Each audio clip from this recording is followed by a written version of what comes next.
ترجمانوں کی ہم دیکھ رہے ہیں کہ چیخیں بلند ہو رہی ہیں۔ کے الیکٹرک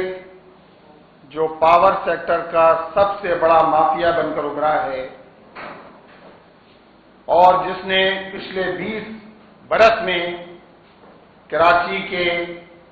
شہریوں کو بجلی کے جھٹکے دیے ہیں، آج خود کے الیکٹرک ان جھٹکوں کا شکار ہے کہ کے الیکٹرک کے سی او صاحب